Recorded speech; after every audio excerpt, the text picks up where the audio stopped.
Well, good afternoon, everyone. My name is Rupert. I'm the Director of Research here at Policy Exchange. Firstly, congratulations on making it through the snow. The difficulty, we've had quite a few apologies already sent in via email. And thinking about the difficulties that highly mobile, professional young people have had getting into a central London venue, it really serves to highlight the difficulties and barriers that more isolated people face in these particular conditions. Ironically, it's in these conditions that this commendable report highlights actually some of the best examples of neighbourliness come out in helping sort of vulnerable neighbours. And the challenge is to normalise this behaviour. It's our immense privilege to welcome you all here today to talk about this incredibly important issue. Loneliness is one of the social scourges, which, thanks to the pioneering work of Jo Cox and her successors, is now beginning to receive some of the attention it deserves. Today we're joined by a brilliant panel to discuss this, and I'll just briefly introduce them and get out of the way and let them carry on. Firstly, we have Rachel Reeves, MP for Leeds West. She's the co-chair of the Jo Cox Commission on Loneliness, along with Seema Kennedy. She's also chair of the House of Commons Business, Energy and Industrial Strategy Select Committee. Responding to her is Neil O'Brien, MP for Harborough, a former special advisor to the Prime Minister, but surely his greatest accolade is his time here as Director of Policy Exchange. And they are going to be chaired by Roswyn Jones, who is an award-winning journalist, had written extensively on the subject of poverty, both here in the UK and across the globe. She currently writes for the Mirror newspaper. So, without further ado, I shall hand you over to our chair, Ros, and enjoy the session.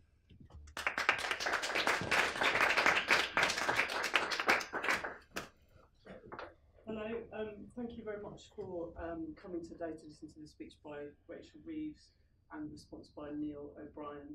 I was going to say thank you very much for coming here through this weather, but I think that Jo would have been pretty disparaging about it as someone who liked to climb mountains in the snow with a pickaxe. So no congratulations for making it here today, sorry.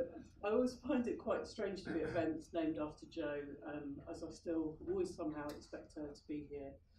But it also always makes me very proud to have known her over many years through mutual friends and through work that we both did together in Africa.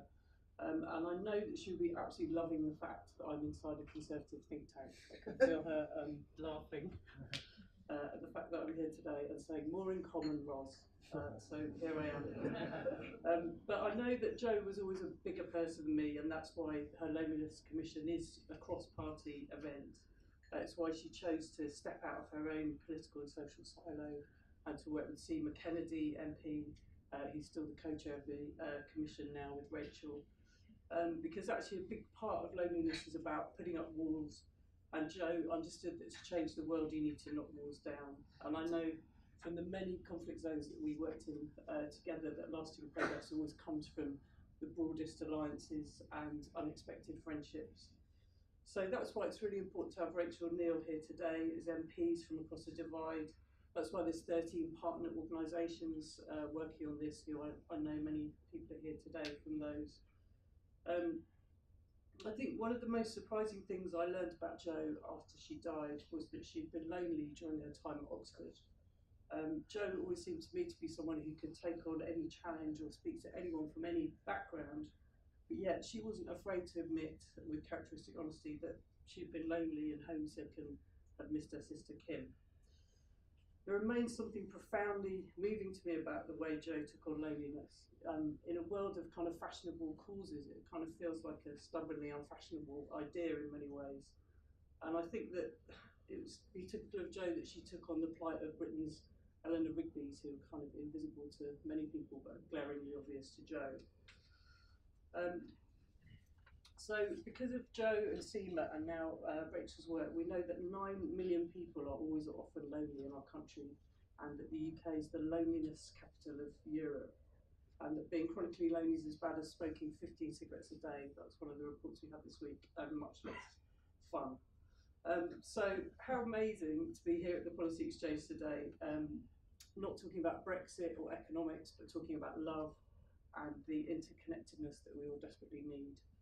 And I want to hand over to Rachel, a person who I know loved Jo very much, and who's also the MP for Leeds West, co-chair of the Loneliness Commission, and chair of the Business, Energy and Industry Select Committee. Thanks.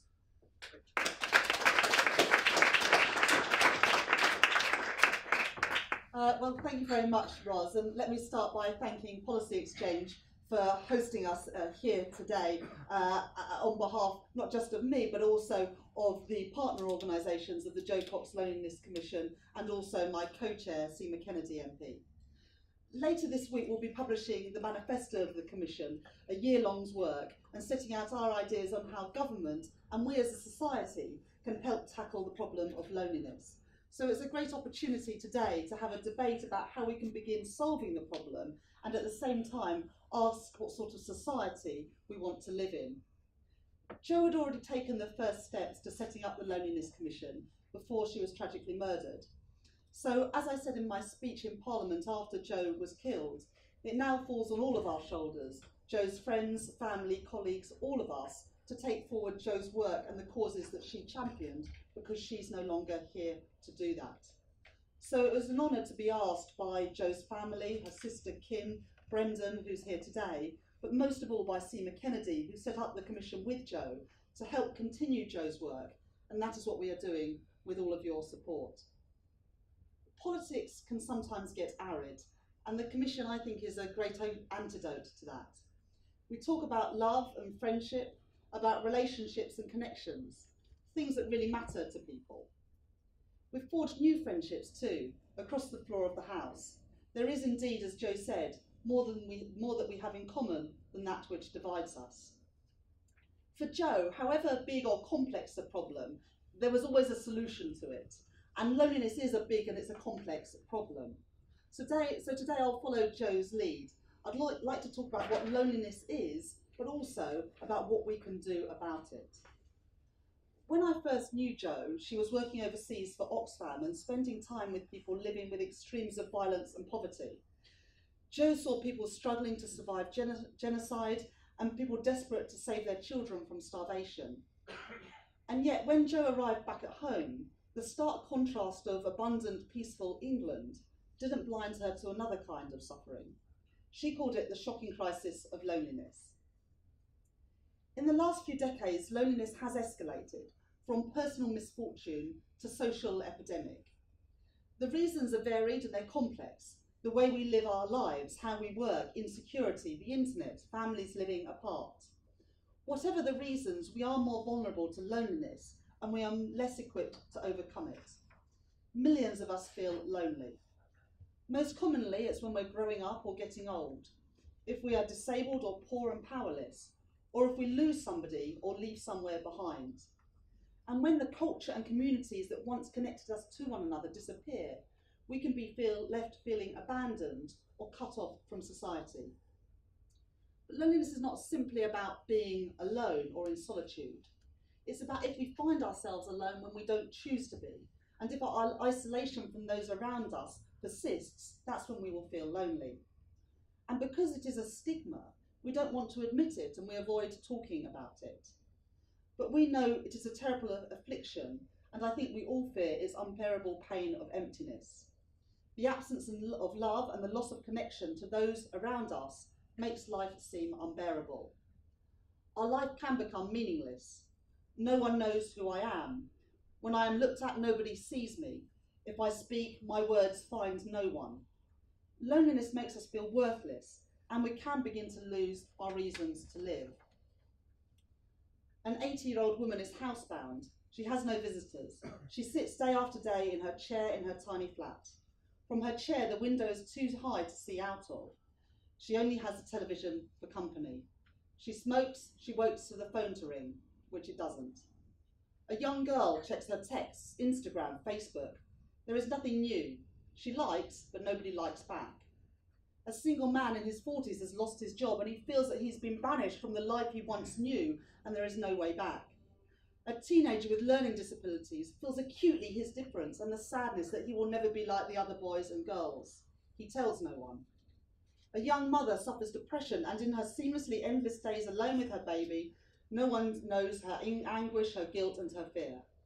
A widow suffers grief and in her loneliness she cannot get over it. A husband divorced and separated from his children feels that he has lost the meaning of his life.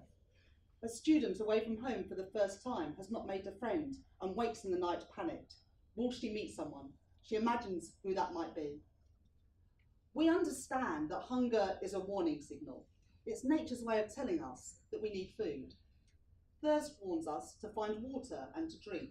Pain signals that our body is damaged or sick and needs repair. Loneliness is also a warning signal. It's nature's way of telling us that we must make human contact or we will suffer a social death. Humans need emotional connection with others in the same way that we need food and water. We are born into a state of complete dependency. Our instincts and emotions are orientated towards our mother and our family, who provide the love we need to live and grow. Children need society to become adults. First there is we, and then there is me.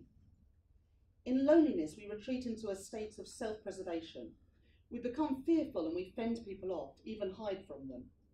We behave in all the wrong ways because we have lost the social connection that attunes us to others and regulates our behaviour. When we lose the social life of relationships we need, we are vulnerable to illness and even to death. We know that being lonely is associated with an impaired immune system. Loneliness causes an increased incidence of high blood pressure, high cholesterol and obesity.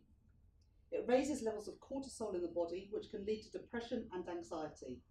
We become more at risk of heart disease. We no longer sleep well. Loneliness has become a public health issue. Growing numbers of people are unable to respond to their loneliness and connect to others. And it is not just a personal problem.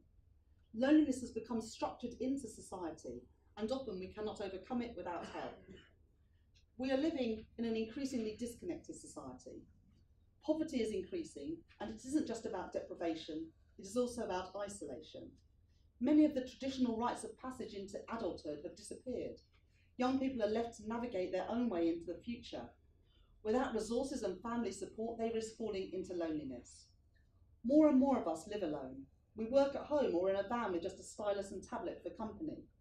We spend a greater part of our day alone than we did 10 years ago. The institutions that brought us together, trade unions, the church, the local pub, the workplace, are now marginal, or they have changed beyond all recognition. Families are more separated by distance, and those who divorce or lose a husband, wife, or partner have no one around to grieve with. Death has been medicalised, and far too many of us are dying lonely deaths in anonymous hospitals or in care homes amongst strangers. And as our society ages, we call for more care homes. But when they can be institutions plagued by boredom, helplessness and loneliness, can that really be the answer? The modern economy has generated great wealth, but I think it has been at the expense of our connection with others. Globalisation has fragmented communities. Markets turn relationships into transactions. Technologies can end up replacing people and their relationships with machines. Inequality divides us by wealth and status. Consumer culture offers endless choice. More and more, it provides what we want when we want it, but it can leave us emotionally unsatisfied. The more we feel unrequited, the more we want instant gratification. And social media, I think, can have the same effect, dividing people from each other and reinforcing differences. We can edit ourselves online. We can rub out the rough edges of our personalities and tidy up our relationships, be someone different. Life online can seem simpler and easier than the real thing. We check our Facebook, email and Instagram, and even when we are at home with our children or with our friends and family. We're looking for that special message perhaps to satisfy our needs. Like addicts, we are fully addicted and available to our devices, but not to the people around us. When society exhibits widespread loneliness, it is a signal to change how we live together. We all want freedom and we all want security. We want to stand out and be unique at the same time, and we want to feel a sense of belonging. A good society achieves that balance between me and we, but we have lost that balance and tipped too far toward me. We learn to look out in society as if we are separate from it, entirely independent of others. If we came into politics to make a difference, then it's the job of politics to right that balance. I believe we need a new model of our welfare state. The crisis of loneliness exposes the limits of our welfare system. It is a deep challenge to our models of social reform. Top-down, target-driven, payment by results, bureaucratic Whitehall lever pulling, they just won't work. They are costly, alienating, and part of the problem. Industrial methods of reform, models of reform based on state administration and market transactions treat individuals like units, and they have high costs of failure. Our teachers, social workers, probation officers, employment and housing officers, they are the builders of better society. But they've been turned into cogs in a machine, spending their time servicing the system with meetings, testing, assessing, referring, auditing, filling in questionnaires, forms and reports. They might want to make a difference, but too often it feels like nothing changes. If William Beveridge was alive today, I believe that he would identify loneliness as one of his great evils. Alongside the need for bread and health, he would add the need for attachment and connection, and he'd follow up in his belief in voluntary action and give more power and control to people.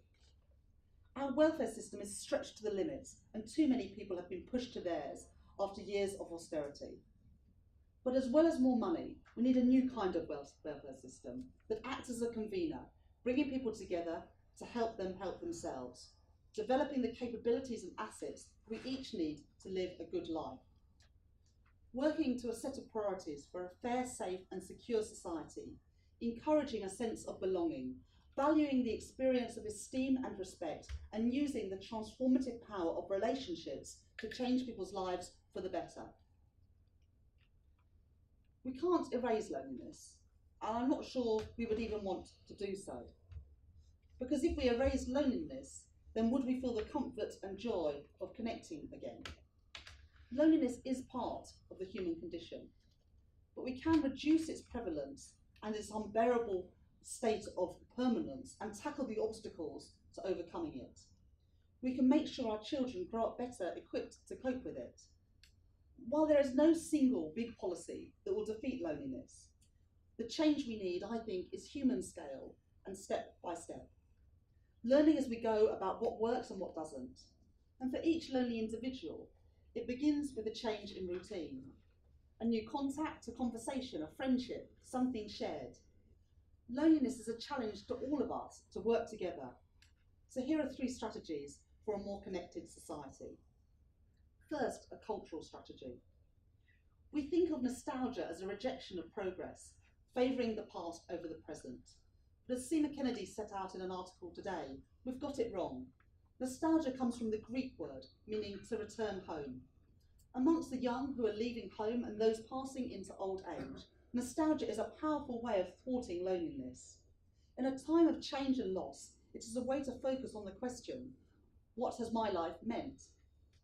For young and old, remembering cherished moments affirms that we are valued people with meaningful lives. Nostalgia raises our self-esteem and our optimism.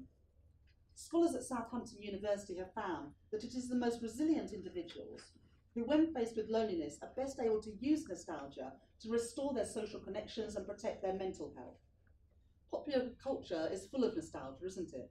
Music, TV programmes, hobbies like making family trees, local history projects use nostalgia to strengthen our social connections in the present. In my own constituency, the Bramley History Society helps tell the story of our city suburb in Leeds, but with its own identity, and campaigns to preserve local institutions like the baths and library. In doing so, we tell the story of how they are part of our shared identity. Place, where we are from, is important for all of us. It helps us describe who we are and where we fit in. In our disconnected society, we need to value the benefits of nostalgia and find ways of using it to create shared meanings of belonging and identity. Second, a strategy for character. In 1939, 3 years before the Beveridge report was published, John Balby, Emmanuel Miller and Donald Winnicott sent a letter to the British Medical Journal. It was war and the authorities had begun evacuating children from the cities. They warned of the risks to very young children. The agonies of separation from their parents and their home could result in an emotional blackout and very serious and widespread psychological disorder. Balby and Winnicott went on to transform popular understanding of the early life of children and the need for attachment and relationships. Their work has taught us the psychological and moral qualities our children need to thrive.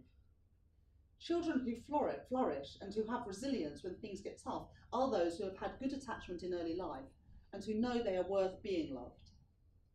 We need to invest in early years to ensure all children have the capabilities to communicate their needs, make relationships and to play. That's why schemes like Sure Start and children's centres matter so much. And expanding citizen service for teenagers can also help teach young people how to make connections with others and so gain emotional skills and self-confidence. And why not expand this service to older citizens too, to draw on their wisdom and experience? Third, a community strategy. Social change needs millions of small changes. Jo always looked out for other people, and I believe that if everyone lived their life a little bit more like Jo lived hers, the world would be a kinder, fairer and better place. Today, much of our country is covered by snow, and people in the streets strike up conversations. People even knock on neighbours' doors to check they are okay. And we call this the permission of snow. It's simple. Everyone can live a life less lonely. Thank you.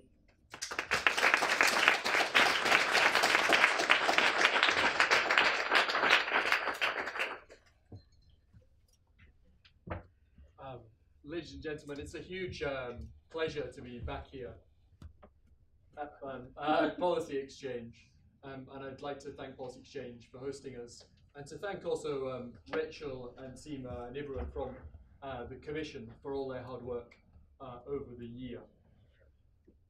When you stand for election as an MP, one of the things that you notice is there are a lot of people on the doorsteps who want to keep you talking. And that is because for a lot of those people, you might be the only person that they're going to see for a long time. And that is a profoundly sad thing. I've been interested in the question and the problem of loneliness for a long time. And Rachel's already given you some of the striking statistics about the scale of the problem, the 9 million people in Britain who are lonely, and some of the specific groups who are most likely to feel lonely. The older people, so a study showing that more than a third of the over 65 say that television is their main form of company. We know that about half of disabled people feel lonely on any given day. Carers, new parents, refugees, all these people particularly likely to feel lonely, and in my work as an MP, I meet a lot of these different people. So should this be a challenge for the government? Now, obviously the government's got many problems on its plate, but I think that there's a very strong case for the government playing its part in challenging this problem, even if you didn't think that it should do so just on the grounds that loneliness is a major social problem. And I agree with Rachel that it would be one of Beveridge's giants if he were writing today. There's enough evidence about its effects on public health for the government to be extremely interested in solving this problem. We know that people who are persistently lonely are 50% more likely to get dementia. We know they're more likely to get high blood pressure, more likely to die younger. And from the work of the Commission, we know that it's being persistently lonely is the equivalent of smoking a packet of cigarettes a day. So this is clearly a problem, and it's an escalating problem for the kind of reasons that Rachel set out. We are an increasingly older society. That's one reason, and older people are more likely, unfortunately, to be lonely or to be isolated in their homes. We're also a more mobile society than ever before. We now have about half of young people will leave their home to go to university every year, and they may well not go back, and they will live in a different place from their family and the people they grew up with. We're a society with more migration, and I see the effects of that in my constituency. At one end, from the refugees and asylum seekers who I meet in my constituency, and on the other hand, people who have come even to be with their family in the UK, but they start with no friends, not much of a network, and in some cases can't speak particularly good English. We're a more urban society, and it's very striking that here we are in London, not only simultaneously the most populous city in Europe, but also its loneliest city. And of course, as we become a more urban society, less people living in small communities, the challenge of loneliness gets bigger. And as Rachel rightly said, some of the new social technologies, which we're only beginning really to understand the implications of, have the potential, on one hand, to connect us, but in some ways also to make us feel more lonely and isolated. When you look on Facebook and other social networks, you're seeing the edited highlights of other people's lives, and you compare your life with that. When you look on Twitter or any other kind of social network, you can see how many friends other people have. You know, I've got less friends than you. I feel, you know, less worthy than I used to. So this is a problem that's growing. It's a big problem. It's a health problem, and by definition, it's a problem that government can't solve alone because it's a social and a connectivity problem. But it's clear that government could help, and I think the sorts of recommendations the Commission are coming up with and will be presenting later this week are really important. I hope the government will endorse them and act on them.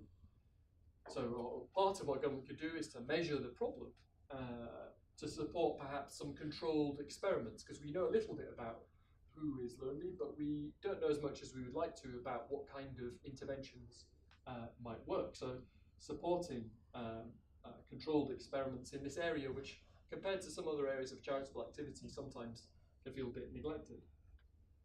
Second, the government can encourage and perhaps help to capitalise civic society. When I was here as Director of Policy Exchange, James O'Shaughnessy also is someone who many of you will know who worked here as well, and he used to say the Conservatives should not be the party of individualism, we should be the society party. And I believe in that very passionately as well. In my constituency, in everyone's constituencies, we can see loads of different examples of voluntary, charitable and civic society groups who are making a big difference in reducing loneliness. Everything from the wonderful things that Age UK do in terms of their Men in Sheds project, where older, tends to be gentlemen, come together to build things and make things in a sociable way, to the work of organisations like the Befriending Networks and the Campaign to End Loneliness. So specific groups for different groups of people. So one thing that my family hugely benefited from is NCT classes, and that gave me and my wife a wonderful network of people who we totally relied on after our daughter was born.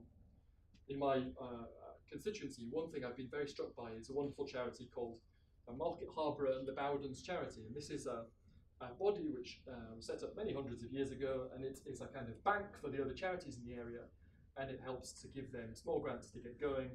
And partly because of that, and partly because of the nature of the place, we have this wonderfully dense civil society and a huge amount of voluntary action going under all the time to try and fight the problem of loneliness. And I wonder if we need something like that on the national stage. If I can have a flight of fantasy for a moment, do we need to create some kind of bigger fund to supplement the work of the Big Lottery and others that would help to capitalise what we used to call the big society? Perhaps we're about to sell off RBS at some point. We'll never get back the money we originally paid for it. Isn't it time to do something creative and worthy with that large sum of money and capitalise our civic society? Let me throw that out there as a radical idea.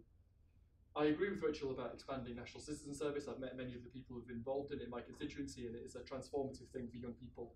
And it really, I think, is incredibly relevant at the moment because our younger generations of people, I think, are very interested in socially purposive things. They want to know what they can do to make a difference in their community, and NCS has been an interesting gateway for a lot of them into doing those things, and that will stay with them for the rest of their lives. I also agree with Rachel about English for all, and I mentioned, as I go around my constituency, I knock on people's doors, and quite often, because I'm on the edge of Leicester, I have a very diverse constituency, I meet people who either cannot speak any English at all, or only have a little, and it's often the lady in the house, and she's stuck at home with kids, and if she can't speak any English at all, I mean, it's very difficult for her in lots of different ways, difficult to get a job, difficult to partake in our society, but also incredibly isolating. So I do think perhaps a great uniting mission for our society over the next few years is going to be rising to this challenge that Rachel set out of getting good English for all. So that's a very important idea. I think we need to somehow use the technologies that are rolling out now to try and fight the problem of loneliness. And I have been incredibly struck. One of the charities in my constituency that does great work in fighting loneliness is called Voluntary Action South Leicestershire.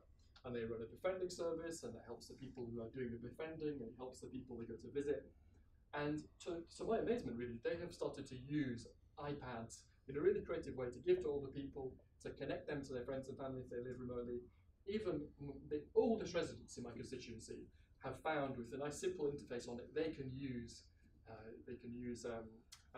Skype and things like that to see their family, even if they're on the other side of the world. And I think there is huge potential. I mentioned the challenges that technology were creating in terms of creating loneliness and low self-esteem, but there's also wonderful potential there to use those tools to fight loneliness.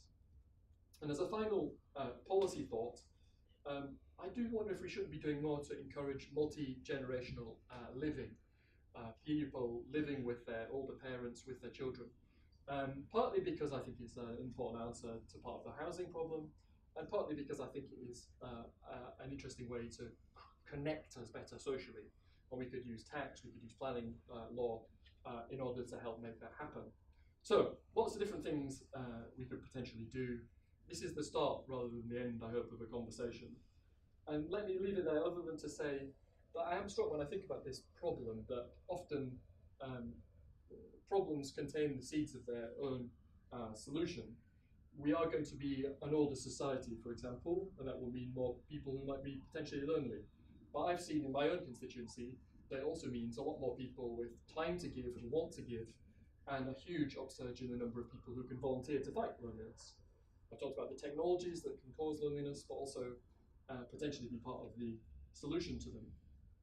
I found, in the few months I've been an MP, taking part in this debate about loneliness has been, on the one hand, rather sad because it exposes you to some terrible statistics and the scale of a really bad scourge in our society. On the other hand, it's also been extremely positive because many people like you here in Westminster want to solve this problem, and many people in our constituencies want to solve this problem, and they're happy to give their time and money and their efforts to make that happen. So I'd really like to leave it there to start the discussion, and just end really by thanking Seema, Rachel, everyone from the Commission, and for Policy Exchange to help drive forward this really important debate. Thank you very much.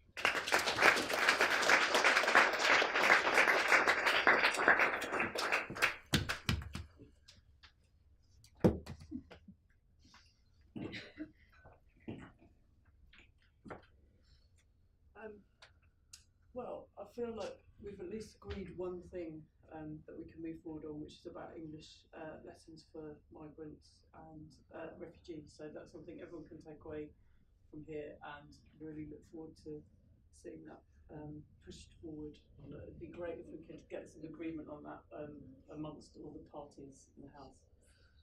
So thank you for that. I was really interested to hear Neil talking about the sheds movement as well, which is something I've been to see quite a lot and written a lot about.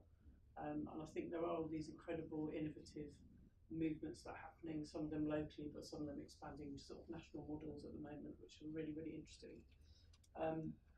And it's also been interesting that both sets of people have talked about disabled people, and it would be interesting in the discussion if we could talk about, maybe if anyone's got any questions about disabled people, that would be a great thing to touch on further, I think, because they're a sector of society who have borne the sort of heaviest burden of austerity, and I think are in a very fragile position at this moment.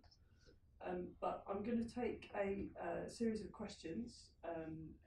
I'll take them in threes, and you just need to say who you are, where you've come from, and questions, not speeches, please. Yes. Yeah, congratulations on your work at the Commission. I'm Joe Dulger, day job work for a charity, but also chair of Governors North London Secondary School, and as it relates to my question, Vice Chair, Journalism Society, US UK Alumni Network. Did the Commission look at any examples of good practice in terms of combating loneliness from overseas, other countries, lessons that can be learned from good practice in other countries? Thank you. Great, thank you. Just at the back, there's a question right at the back there.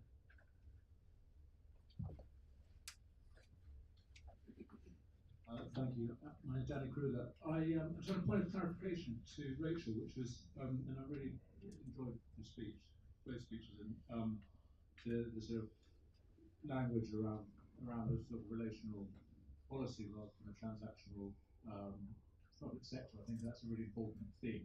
But I just had a question on a more commercial point about the social media companies. Just correct me if I'm wrong, but I understood you to say, Rachel, that you think that social media can enable a more connected society if we have the courage to put people before profit. Can you just expand on that? I really would love to understand what you mean in practice. And one more? Yeah, just there. Ready, just. Thanks. Hi, I'm Angela Kitchen from Age UK. It was great to hear all the projects mentioned, but I'd be interested from both speakers to understand what kind of evidence do people think we now need to be collecting to more make the case. So people mentioned the 15 cigarettes a day statistic, but actually does that mean that health should be involved in funding, solutions to loneliness? What kind of evidence do we need to secure to get policy change on this issue? Brilliant, thank you. Neil, do you want to take Most of these are better answered by Rachel than me. On this point about the data, I mean, I do think that it would be, my understanding is that we've got a bit of data on older people, not a lot of data on the population as a whole, and not a lot of stuff on experimental kinds of evidence of the kind that best persuade the Treasury.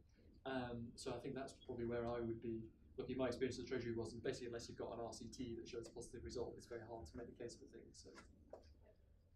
So can I just also just welcome the fact that we have two top centre-right thinkers on society at the back of the room there. Welcome Danny's question as somebody who I think of as a real leading light in thinking about social conservatism. I can see you next to David as well, so we've got a real powerhouse of intellectuals on the subject. Sorry, my apologies. Well, maybe we'll get into that. Over to you, Rachel. We try to be nice people, you totally offend them. I can't think of anything. This is why society is framed. More in common, please. You get worse on Twitter. So, first of all, I'll take them in order. So, Jo's question about good practice overseas. I think Denmark is a country where there's some really good examples of work going on and government effort going in to tackle some of these issues. I think somebody said earlier that the UK is the loneliness capital of Europe, and there are some worrying data about how loneliness is a bigger issue, perhaps for some of the reasons that I've spoken about than in other countries. In Danny, the answer to Danny's question, I think that social media can be a force for good as well as ill, and Neil picked up on that slightly when he spoke about the value of things like Skype, of improving those connections, and Facebook as well can be a way for people to share their stories. But I think also my experience of social media and a lot of people's is that it can also be quite divisive. So you are in groups and you share and you follow people with similar views from you as you, and then you demonise other people, or other people become the other. And actually, one of the things I said right at the beginning of my speech, and that actually, as well as the work that I've done on loneliness in the last year, which I've really enjoyed and benefited from personally, in that I got involved with this because I love Jo, and this is something I wanted to carry on in her memory. But also the relationship that I've built with Seema over the last year has been incredibly valuable for me at a personal level, because we've come from different perspectives politically, but also a reminder to me, and I think perhaps I needed it as well as others, that we do indeed have more in common than that which divides us. And when I look at my social media feed and other colleagues and conservatives as well, there is this demonisation. And one of the things I've tried to do in the last year is show, by the way we've worked, that we're doing it in a collaborative way. And I think that social media could be a force for good in bringing people together. But actually, at the moment, I think that if you looked at the social media feed of somebody who's in momentum versus somebody who is, a Brexit enthusiast, they would never meet. And actually, I do think that people from across the political spectrum, as far apart as that, actually still have more in common than that which divides us. If you ask people on the left and on the right what matters to them in their lives, it's their families, their communities, it's about where they're from, their place in society. And yet, I think in the world of social media, more so than in the real world, we end up being divided rather than being brought together. And I think that social media, first of all, by taking down offensive material, and when people report it, to do that quickly, but also of finding ways to connect people and bring them together rather than drive them apart. I think that's what I mean. And I don't want to say that, social media is the reason why people feel lonely and socially isolated, because that's not the case. But I do think, for the reasons I've said, that it does help contribute to those problems sometimes, but it doesn't have to be that way. I think that social media could be a force for good if they thought about their roles. They've become institutions in our society as well, and institutions can be forces for good and for bad, and I think that they could be a better force for good. Angela asked about what more evidence is needed, and over the course of the year, you at Age UK, as one of our 13 partner organisations, and others have helped us commission that work. So the work from the disability charities, for example, that said that on any given day, 50% of disabled people feel lonely, or the work that you've done, that I think a third of older people say that their main company is the television. That research and that evidence base, I think we have really contributed to that in the last year.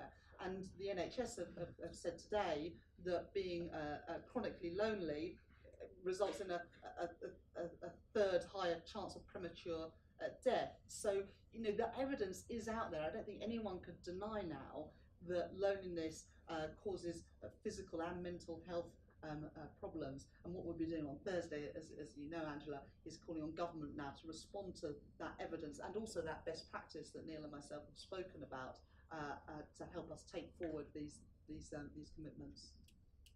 Thank you. I'll take 3 more questions. Just here at the front, because I know you were trying to ask before.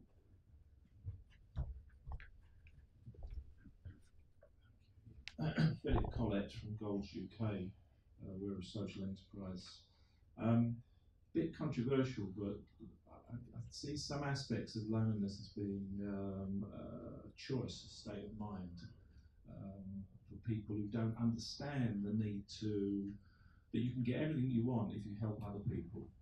And if you have to incentivize people to get out and start helping other people through tax breaks or whatever, it ties in with the whole idea of big society. How can we encourage people to become contributors and not wallow in low self-esteem, a bit of self-pity?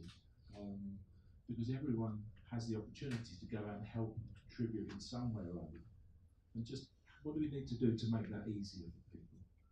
Thank you. Just over here. Just and behind both of you, please. My name's Anya Sizer. I'm Regional Organiser for the Fertility Network UK. And it's just a question. We've got obviously a room of very committed and interested people. I'd just like to ask both of you up there, if you could tell us to go and do 2 or 3 things to carry on the work, what would you say to do? And then just behind you there. Thank you very much. I lead the Isolation and Loneliness Working Group of the Age Action Alliance. Every member on that group is doing a huge amount of work. You've only to look at some of the documentation that's been published on the promising approaches to reducing loneliness. We have had an input into the Commission, and I'm very much hoping we may see a recommendation to appoint a commissioner for older people. It's something that I think is highly desirable and would give the focus that we older people need to bring to loneliness and other issues. We're a massive percentage of the population and nobody can get away from that. The figures are there, and I think we need to move this forward and do something rather than talk about doing things. What was your name, sorry? Your name? Sheila Marshall. Sheila. Brilliant, thank you. And your question is, will there be a commissioner? Will they support us? Will they support a commissioner? Brilliant, thank you very much. Neil, should we start with you again?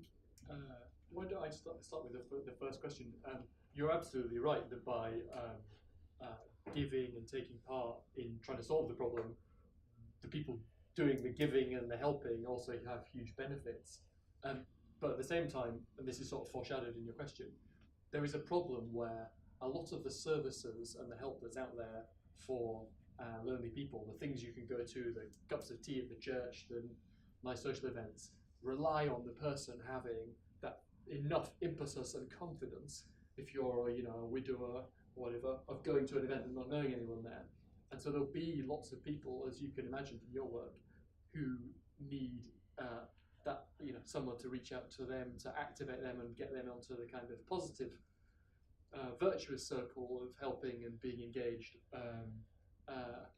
rather than just being stuck at home. And so I think I can't see any alternative to the empowerment and growth of civic society groups to that, because there's nobody else who can be in the community and reach out to people in a meaningful way. I mean, sometimes the government have talked about doing portals and creating ways for people to be connected to civic society in their area. I think that's a good thing. There were things in the past like Time Bank and other things where people were encouraged to give and to connect to organisations locally. Perhaps that's something we could revisit as a positive solution. Brilliant. Did you want to address any of the other? There was. I don't know what the commission are going to say, so I think maybe Rachel should. Yeah. Thanks, Neil. It's a bit of cross-party working there. So in answer to Sheila's question, we're going to publish the manifesto, and I'm careful not today in my speech to set out what we're going to say to give it all away for Friday, but on Friday we'll be in Batley where we'll be publishing the manifesto. The one thing I would say though is that we have been very keen to say over the year, and this is what Jo said, young or old, loneliness doesn't discriminate, and we wanted to talk about loneliness and how it can affect each and every one of us at different points in our life. There are trigger points, and retirement and bereavement, of course, are two important trigger points in people's lives, and illness and disability. But there are other trigger points as well, becoming a parent for the first time, losing your job, moving to a different area, especially if you're a refugee or asylum seeker. We wanted to show how loneliness can affect everybody, but of course, the incidence amongst older people is higher. Philip asked about loneliness as a choice, and in my speech I said that loneliness is a warning signal that we need to do something different, in the same way that being hungry or thirsty is a warning signal. But I also said that when people are lonely, they often respond in all the wrong ways. So they go inwards rather than reaching outwards, and then you get into a vicious circle. The Co-op, one of the partners for the Commission over the last year, the Co-op Funeral Group, have set up groups of people in the local area who have recently been bereaved to come together and talk about their experience. And the evidence from that and the people who have taken part has been incredibly positive about being able to share their experience with people going through something similar. And the carers, and we've worked very closely with Carers UK over the last year. We had a wonderful poetry competition about loneliness, supported by the Jo Cox Commission, and carers saying they're spending the time with the person they most love, but they feel incredibly lonely at times because they don't have people to talk about what they're going through. And so it's about bringing people together with similar experience. I'm dealing with a piece of casework in my constituency at the moment of a mother struggling with debt and benefit cuts. And I said to her, well, why don't you go to the children's centre or talk to somebody at your children's school? And she said, I'm so ashamed of my situation. And I can signpost her in the direction of these things, but she needs somebody to reach out and take her by the hand and take her to these things. Of course, we all know that she will be much better if she starts engaging in those services that are there. But if you put yourself in that position where you feel ashamed and lonely and isolated and cut off, actually the hardest thing it is to walk into a room, even if those people are there to help you. And part of, again, of what the Loneliness Commission is about looking at things that have worked. There's a great project in Worcestershire where people are identified who are struggling with loneliness and social isolation, and then there is intensive support that goes in to find someone's what someone needs. You know, there's no point in taking me along to a bridge club if I'm lonely, because I have no interest in playing bridge, and there's no point in me taking along to Men in Sheds that could be a hindrance rather than a help. But there are things that I enjoy doing. And so if I was lonely and I was in Worcestershire, I would hope that they would take me along to the local debating society or chess club, where I do have an interest. And it's about finding those connections to bring people together, perhaps in their neighbourhood, but also, and actually this is a way as well, that the internet and things like that can help to bring together people who have similar interests, to make them feel valued and to get them to boost their self-esteem. There's loads of great things going on, but it's about trying to reach the hardest to reach. And what about, I think Anya's question was... Oh, yes, I've got a good answer to that. Thanks, Ross. Right, so the best thing to do is to take part in the Great Christmas Get-Together. And the Great Get-Together, we had our first celebration on the anniversary of Jo's murder, and to capitalise and build on the huge success of that and the huge support we had from all across the country. There's going to be a great Christmas Get-Together, encouraging people to share a mince pie moment, which we did before the speech today at the Policy Exchange. But Christmas, I think, is a great opportunity for knocking on the door of somebody on our street in our neighbourhood who we know is on their own, picking up the phone to a friend or family member, or organising an event or taking part in events in our local community. So you can Google the Great Christmas Get-Together and find out what's going on in your area, or organise your own event. And I think that's one way of both combating loneliness but also taking forward Jo's work. I know that we had an amazing street party in my street in Peckham this summer, where everybody came out onto the street, and I met all kinds of people that I've walked past over years, really, sort of living there, and actually to get to see them, and then you see them again, and of course you then hold a conversation when you bump into them in the shop, and it just kind of spreads from there. So it's been amazing for us. Am I allowed to take more questions? Yeah. One more round. Yes, sorry, you've had your hand up for a bit. Just here, please. Hi, I'm Alex from the Cares Family, which connects, well, in North London, South London and Manchester, connects young professionals who may have their heads in their phones the whole time, and older people who may live on their own. On the way here, I bought a coffee from a machine, and then I got on a bus and tapped my Oyster card onto a machine without taking my headphones off. And then I got on a tube and looked to have my head in my phone the whole time. And perhaps in answer partly to Danny's question at the back as well, it feels like our technology and our political economy have made us focus on what's efficient over what's important often. And I wonder, with the success, this is a question specifically targeted at politicians, with the success of the 5p carrier bag tax, whether there is an argument to be made about the prospects, given that we're talking about a public health crisis here on loneliness, a prospect of a 5p levy, for example, on every self-service checkout transaction. Brilliant question. I like that. Right at the back, right.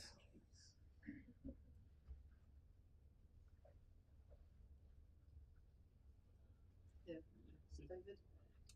Oh, sorry, I was actually saying that lady just there. David as well.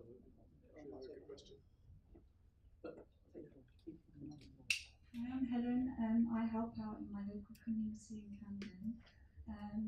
It's just an observation of today, and maybe a question on over-dependence on technology and social media. I've seen at least 8 or 9 people on their phones while all of you are talking. How do you feel about that? Some have spent over half an hour. Are you actually engaging in what they're saying? Why? There's no Cobra call out, there's no A&E call out, you know, there's no emergency national terrorist threat. So you should all sit and listen, put your phones down and engage, because that's where it starts with every one of you in here. And then that's how you build talking and building communication between everyone. Thank you. Yes, so here, yes. My name's David Goodhart. Sorry, I didn't mean to sound too chippy earlier.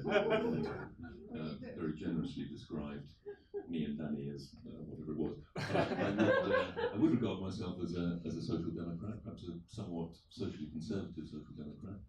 And with that in mind, I thought this document was very impressive in many ways, but I was surprised by how little mention of the family and the decline of the family there was in it. I mean, that undoubtedly one of the major causes of modern loneliness, and the very fact that it seems controversial is so sad in a way. I do think our current family policy is essentially making it easier for both parents to spend as little time as possible in the family, and that actually we have a rather different family policy that encouraged family life more than that might answer some of the problem.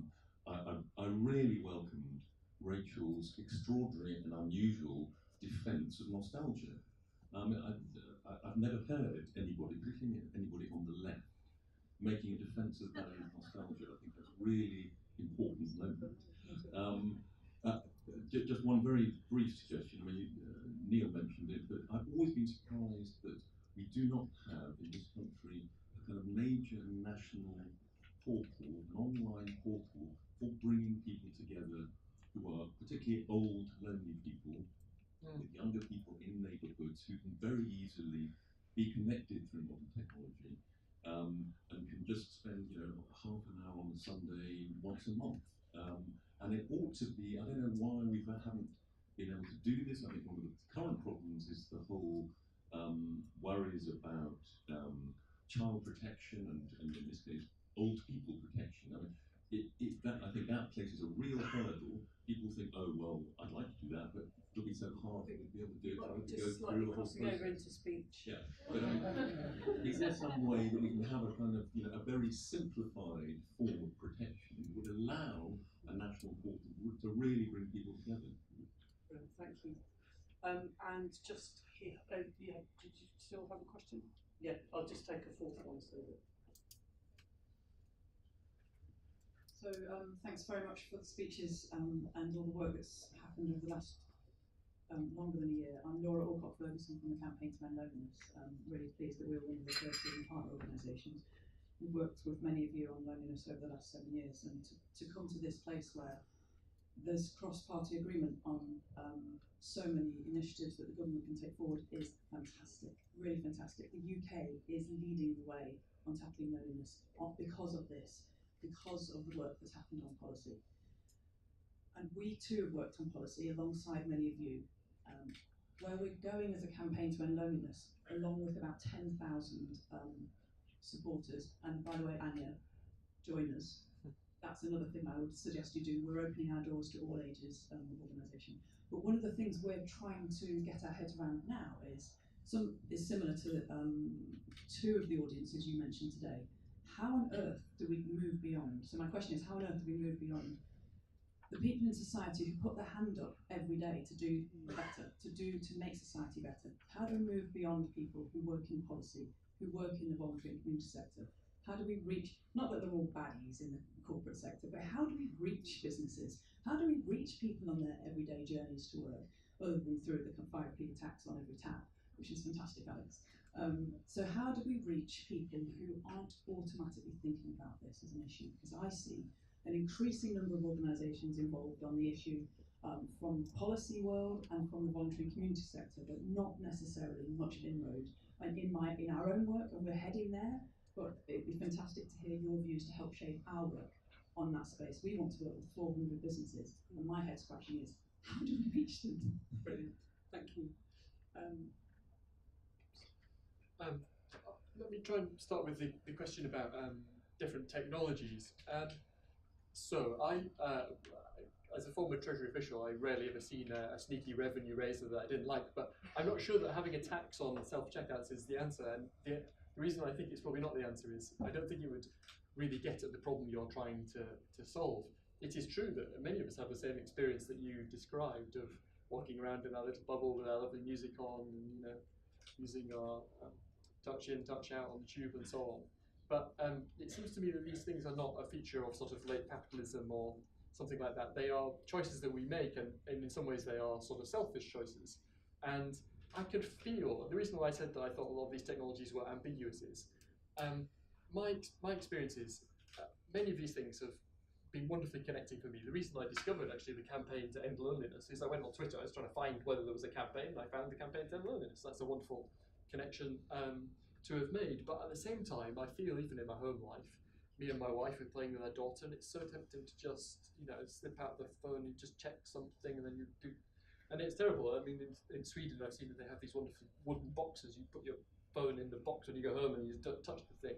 And I think we are all collectively learning to deal with these new technologies, which are surprising. I can feel I'm nearly 40, got a lot of resources, and I can feel how addictive these things are. And you'll have seen interviews with the guy who invented the like button on Facebook. Now bitterly regrets it and has all kinds of interesting things to say about how these little bright dings of pleasure we get from these devices are addictive and they are changing us. And I think when I see school children, then they're being exposed to the same forces that we are, but with now the same resources as an adult. And I do think they are things we've got to master. And I thought that's why Rachel's speech was so good, because it touched on a lot of other things beyond loneliness that were so interesting. So that's all I could really say about that. There's potential in both directions. On Danny's question about the family and loneliness. So I think the challenge on this is to find things that we think would actually work, and to find, again, RCT, randomized control trial, and evidence-driven things that would actually make a difference. I think one of the things that's hampered sort of family policy is not having a clear enough program of, to get anything done in the Treasury or in government, the first demand is to do a trial of a bunch of different things to see what works, and then if you can find something that works, you can push that. And I think that's the missing piece for me on family policy, is that evidential core, and I think that's where I would suggest that people who are, this is, by the way, this is not to say that the evidence doesn't exist or can't be found, but I just don't think that there is currently in the UK policy debate satisfactory enough consensus. You may be closer than I am, you will be closer than I am, about what exactly might work in terms of interventions to help people get on better and stay together for longer, because it's certainly an important part of this debate and a bigger issue as well. That's enough from me. Okay. So on Alex's question first, then, about the efficient versus the important. I don't have a problem really with this idea about taxing robots, for example.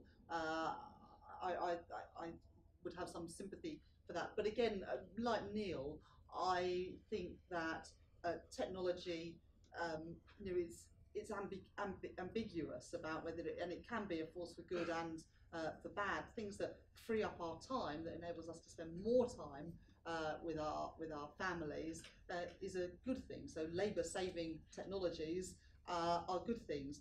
When a woman had to, because it was the women who had to do all the washing by hand, the invention of a washing machine was a very good thing for her.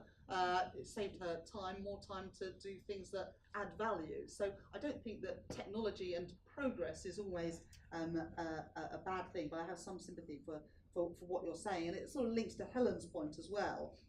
I think that technology can be a good thing, and as Neil says, it can connect people and bring people together, but it's about how we use it. And one of the things that I wanted to do through the Commission is to talk about what sort of society we want to live in, and what do we value in our own lives. Because most of us, what we value, as I said before, is our friendships, our family, our children, our hobbies, those things, and our work, and the importance of the work that we do. But the way we live our lives, I don't think really conforms with what we say we value, because we spend a lot of time at the weekends, and I'm guilty of it, I'm sure Ros and Neil and most of us in this room are guilty of spending too much time you know, when you should be doing, you know, Play-Doh or Lego with the kids, you know, also scrolling through Twitter or Facebook. And that's not a good use of technology, but that's my responsibility to live my life in accordance with my values and to put down that thing that really is not what gives me happiness or emotional well-being. I'll answer Laura's question and then I'll answer David's last. Thank you for the work that you've done, and certainly it was through your work that got Seema Kennedy involved with this issue of loneliness in the first place. And I know that many people have come to this subject through your work, and we appreciate the support you've given to the Commission in the last year. One of the things that we've done with the support of the Co-op, who have made loneliness and their partnership with the British Red Cross their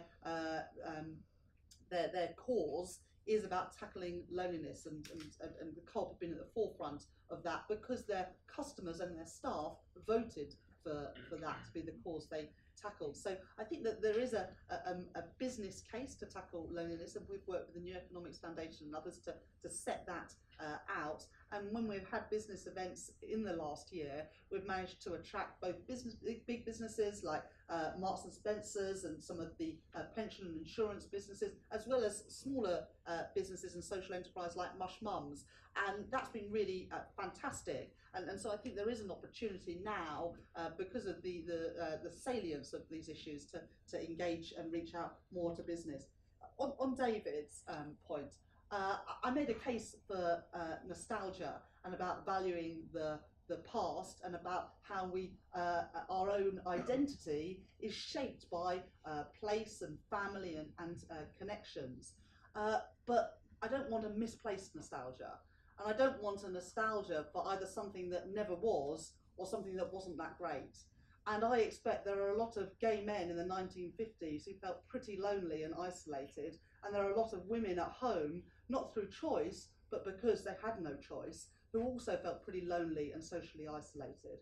And so there are challenges in society today, and the fact that people work very hard and long hours, and when they're at home are still working, is a challenge. But let's not pretend that there's some past that we could go back to which was much better and happier, because I think there were hidden problems then that caused a huge deal of suffering and loneliness that just weren't out there in the public. And I want people to have choices about the way they live their lives. Now, some people at the moment, parents go out to work because they feel they don't have no choice because there isn't sufficient childcare and they can't afford not to. But there are many, many women who have a great deal more satisfaction both at home and in their work outside the home than they did in the 1950s. So I don't want a misplaced sense of nostalgia. I want to use nostalgia to strengthen and reaffirm who we are today. Seems a brilliant place to end. Thank you.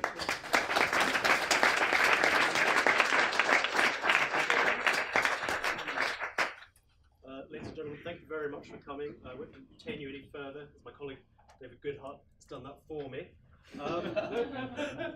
It remains me to thank the panel for what is a very important discussion, and it's a real honour for Policy Exchange to be a very small part of this campaign.